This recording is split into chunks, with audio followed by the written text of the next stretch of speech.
কেউ যদি 10 বার সূরা ইখলাস বা কুল হুয়াল্লাহ সূরা পাঠ করে, কয়বার?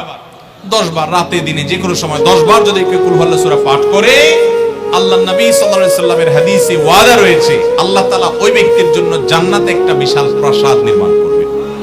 দুনিয়ার কোনো প্রাসাদ না ভাই, পামজমারার প্রাসাদ না ভাই, এটা কোনো দুবাই বা পৃথিবীর কোনো গুরুত্বপূর্ণ জায়গার লোভনীয় কোনো আকর্ষণীয় কোনো জায়গার প্রাসাদ না ভাই, জান্নাতের প্রাসাদ। দুনিয়ার প্রাসাদ রেখে চলে যেতে হবে, জান্নাতের প্রাসাদ যে একবার পেয়ে যাবে অনন্ত অসীমকাল পর্যন্ত আর তার সেখান থেকে বের হতে হবে না, তার থেকে ছুটবে না। আল্লাহ আমাদের সবাইকে ফজিলত অর্জন করার তৌফিক দান করুন, আমিন। তাহলে সূরা ইখলাস 10 বার মাঝে মধ্যে পড়তে যদি আমরা চেষ্টা করি, পুরা সূরাটা একবার পড়তে 1 মিনিট সময় কিন্তু লাগে না। কুল হুয়াল্লাহু আহাদ আল্লাহুস সামাদ লাম ইয়ালিদ ওয়া লাম ইউলাদ ওয়া লাম ইয়াকুল লাহু কুফুয়ান আহাদ। কয় সেকেন্ড সময় লাগছে? 20 সেকেন্ড, 25 সেকেন্ড। আপনি চাইলে 1 মিনিটে 3 বার কুল হুয়াল্লাহ সূরা পড়তে পারেন, তার মানে 1 মিনিটে পুরো কোরআন খতম দেওয়ার সওয়াব আপনি লাভ করতে পারেন। তাহলে অবসর সময়গুলোতে আমরা মুখস্থ তো সবারই আছে, পড়ার চেষ্টা করব না ইনশাআল্লাহ। আল্লাহ আমাদের সবাইকে তৌফিক দান করুন। এবং পড়ার পাশাপাশি এই সূরাতে আল্লাহর একত্ববাদের কথা বলা আছে। মূল বিষয়টা সেটা, শুধু সওয়াব আহরণ করাই উদ্দেশ্য না, বরং এখান থেকে আল্লাহর একত্ববাদের শিক্ষা নিতে হবে। আল্লাহ একক, কুল হুয়াল্লাহু আহাদ। হে রাসূল বলে দিন তিনি আল্লাহ, তিনি একক, তার কোনো অংশীদার নাই, তার কোনো পার্টনার নাই, তিনি কারোর প্রয়োজন তার হয় না। আল্লাহুস সামাদ, তিনি কারোর মুখাপেক্ষী না, বরং সবাই তার মুখাপেক্ষী। লাম ইয়ালিদ ওয়া লাম ইউলাদ, তাকে কেউ তিনি কাউকে জন্ম দেননি আর তাকেও কেউ জন্ম দেয়নি।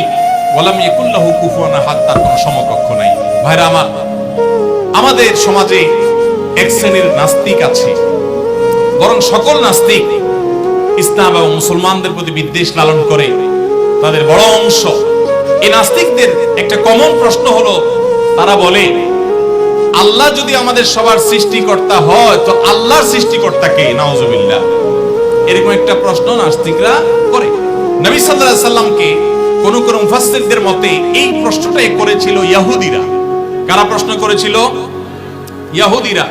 সেই জবাবে আল্লাহ তাআলা এই আয়াত নাযিল করেছেন এবং জানিয়েছেন যে আল্লাহ তিনি কারোর জন্ম দেওয়ার মুখাপেক্ষী নন, তাকে কেউ জন্ম দেয়নি, তিনি কারোর মুখাপেক্ষী নন। এখন প্রশ্ন হতে পারে, আচ্ছা আল্লাহ তাআলা তিনি আমাদের সৃষ্টি করলেন বুঝলাম, তাহলে আল্লাহকে কে সৃষ্টি করলো? যেটা নাস্তিকরা করেছে। এই প্রশ্নটা একটা অমূলক প্রশ্ন এবং ভুল প্রশ্ন। এই প্রশ্নটা একটা ভুল প্রশ্ন। কিভাবে ভুল প্রশ্ন? আল্লাহ তাআলা কি সৃষ্টি না স্রষ্টা? সবাই উত্তর দেন। আল্লাহ কি সৃষ্টি নাকি সৃষ্টিকর্তা?